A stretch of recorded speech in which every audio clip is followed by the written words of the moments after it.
Jailer 2 का announcement हो गया है। आप लोगों ने भी देखा होगा, मैंने भी देख लिया भाई साहब। बस जैसे ही मैंने बस अभी थोड़ी देर पहले देखा और अपने आप को रोक नहीं पाया। मैंने कहा रजनी सर द पिताजी इन द सेंस की फिल्म इंडस्ट्री, भारतीय फिल्म इंडस्ट्री के बापू आ रहे भाई साहब रास्ता देने का। क्या चलो आन दो।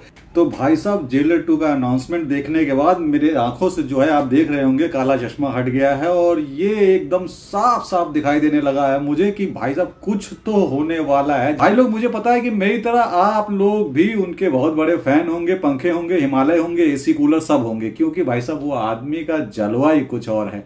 तो देख लीजिए जिस तरीके का अनाउंसमेंट, टीजर बोल लीजिए, ट्रेलर बोल लीजिए या जो भी बोल लीजिए, वो दिखाया गया है।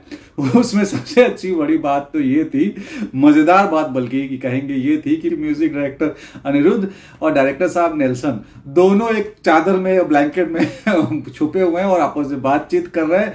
और उसके बाद रजनी सर आते हैं और पैर से वो ब्लैंकेट खींचते हैं और कुछ पूछते हैं और चले जाते हैं। और फिर जो रॉकेट लॉन्चर, जो बम धमाका, मतलब इतने धमाके हैं टीजर में कि वाकई लग रहा है कि कुछ तो धमाका होने वाला है। हालांकि उन्होंने अभी डेट्स रिवील नहीं की हैं कि कब शूटिंग शुरू हो गई है या नहीं हुई है, या कब होने वाली है, कब लॉन्च होगी, कब रिलीज होगी, देखते हैं। लेकिन कुछ तो बढ़िया बनने वाला है। क्योंकि आपको याद होगा जब जेलर आई थी, जेलर जिस समय रिलीज हुई थी पिछले साल 2023 में, तो उसी समय कई बड़ी फिल्में लगी हुई थी, गदर लगी हुई थी और एक दो ऐसी फिल्में लगी हुई थी, जिसके बावजूद भी ये तमिल सिनेमा जो है उसने बहुत अच्छा किया था बॉक्स ऑफिस पे। इस बार भी मुझे उम्मीद है कि क्योंकि बहुत इस बार और पहले से भी लार्जर देन लाइफ बनाया गया है, तो और रजनी देवा तो लार्जर देन लाइफ है ही।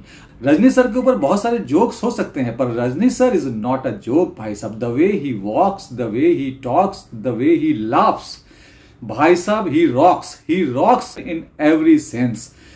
कोई भी नहीं कह सकता कि वो 74-75 साल के आदमी है जो कि इतना खतरनाक एक्शन कर रहे हैं और एकदम जब पर्दे पे आते हैं तो लगता ही नहीं है कि वही आदमी है जिनको हम सोशल मीडिया या न्यूज या अलग जो रियल लाइफ अपीयरेंसेस में देखते हैं। ये उनकी सबसे बड़ी बात है, क्योंकि और किसी में तो हिम्मत नहीं है कि वो जैसा है वैसा चला है, बहुत बन सवर, क्रीम पाउडर, लाली। ये बुरी बात नहीं है, मगर ये एक सूफी मिजाज का आदमी ही कर सकता है कि भाई देखो मैं ऐसा हूं, कोई बहुत बड़ा कुछ स्वर्ग से उतर कर आया हुआ कोई मतलब जिन्नात नहीं हूं, मैं आप लोगों में से एक हूं।